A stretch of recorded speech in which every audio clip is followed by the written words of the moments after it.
Good morning बच्चों। आज हम समावेशी शिक्षा में पढ़ेंगे विशिष्ट बालक। विशिष्ट बालक का अर्थ। विशिष्ट बालक को जानने से पहले तो ये जानना होगा कि सामान्य बालक कौन से होते हैं।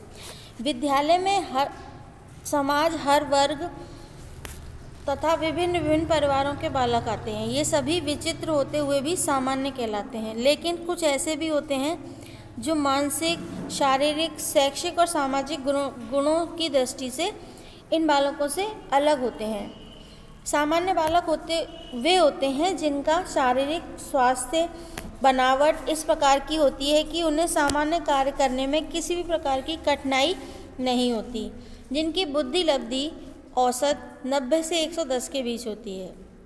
ऐसे बालकों की शैक्षिक उपलब्धि कक्षा के अधिकांश बालकों के समान होती है। क्रूशेंक के अनुसार एक विशिष्ट बालक वह है जो शारीरिक, बौद्धिक, संवेगात्मक और सामाजिक रूप से सामान्य बुद्धि एवं विकास की दृष्टि से इतने अधिक विचलित होते हैं कि नियमित कक्षा कार्यक्रमों से लाभान्वित नहीं हो सकते।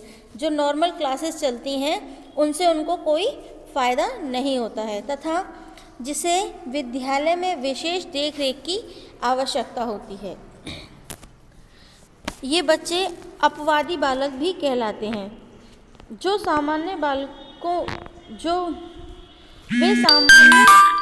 बालक जो अपनी योग्यता, क्षमता और व्यक्तिगत व्यवहार के द्वारा अपनी उम्र के अन्य बच्चों से भिन्न होते हैं, विशिष्ट या विशेष आवश्यकता वाले बालक कहलाते हैं।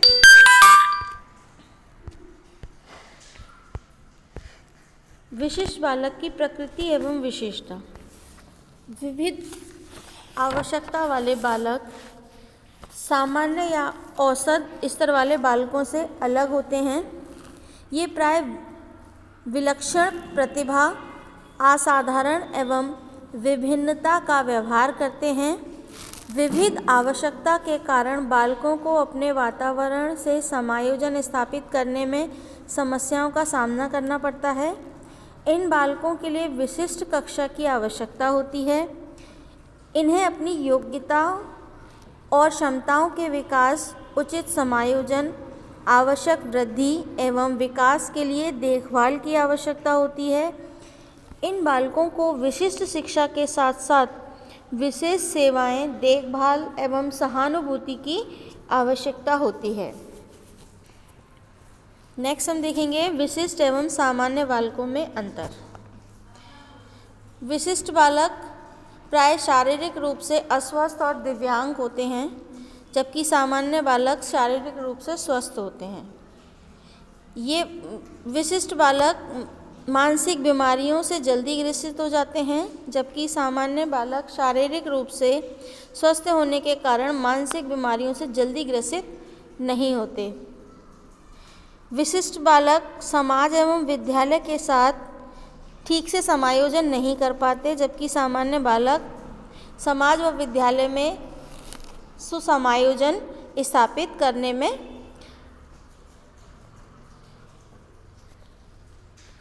आसानी से समायोजन कर लेते हैं।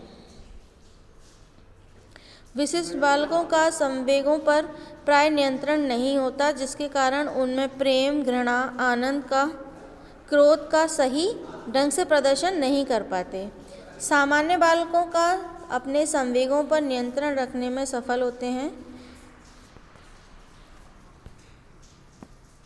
विशिष्ट बालकों की बुद्धि लब्धि प्राय 90 से कम होती है, जबकि सामान्य बालकों की बुद्धि लब्धि 90 से 110 होती है।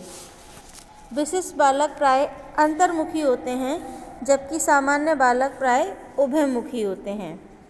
विशिष्ट बालकों की पहचान। कोई भी बालक जो सामान्य बालकों से भिन्न गुणों का प्रदर्शन करते हैं, विशिष्ट बालक कहलाते हैं। ये विशिष्ट बालक अनेक गुणों जैसे आत्मकेंद्रितता, निराशावादी, संवेगात्मक रूप से स्थिर, अंतर्मुखी, शर्मीले, चिंताग्रस्त, दूसरों पर निर्भर रहने वाले प्रवृत्ति, उग्र स्वभाव आदि से युक्त होते हैं। विशिष्ट बालक सामान्य बालकों से किस प्रकार भिन्न होते हैं और उन्हें कैसे पहचाना जा सकता है, वो इस प्रकार है। व्यवहारात्मक अवलोकन द्वारा। सामान्य रूप से एक शिक्षक कक्षा के समस्त बालकों के व्यवहारात्मक अवलोकन के माध्यम से विशिष्ट बालकों के व्यवहार का मनोवैज्ञानिक निरीक्षण, परीक्षण एवं विश्लेषण करके उनकी विशेषताओं का पता लगा सकता है। दूसरा है निरीक्षण द्वारा। अध्यापक कक्षा में विभिन्न बालकों में उनके विशिष्ट गुणों का निरीक्षण करके उनकी विशिष्टता का पता लगा सकते हैं। इन बालकों की विशिष्टता को पहचान कर उनके गुणों के अनुरूप शिक्षा प्रदान करके उन्हें सहयोग प्रदान कर सकते हैं। शैक्षिक परिणामों के आधार पर सामान्य रूप से समस्त बालकों के शैक्षिक परिणामों का अवलोकन करके शिक्षक विशिष्ट बालकों की पहचान कर सकते हैं, क्योंकि इनके शैक्षिक परिणाम सामान्य बालकों से पूर्णतः अलग होते हैं। चिकित्सीय परीक्षण द्वारा अनेक प्रकार के अवलोकन या विश्लेषण करने के बाद भी कभी कभी विशिष्ट बालकों को पहचाना नहीं जा सकता।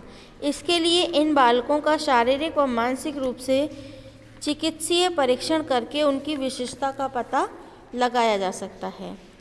मानसिक परीक्षण द्वारा अत्यधिक गंभीर विशिष्टता का पता लगाने के लिए विभिन्न मानसिक परीक्षणों का उपयोग किया जाता है। ये परीक्षण जैसे TAT, रॉशा, स्याही धब्बा परीक्षण आदि, इनके माध्यम से विशिष्ट बालकों की विशिष्टता का पता लगाया जा सकता है। इसके अलावा साक्षात्कार के माध्यम से सामान्यतः छात्रों का प्रत्यक्ष साक्षात्कार लेकर उनकी विशिष्टता की पहचान भी की जा सकती है। आज का वीडियो यहीं तक था।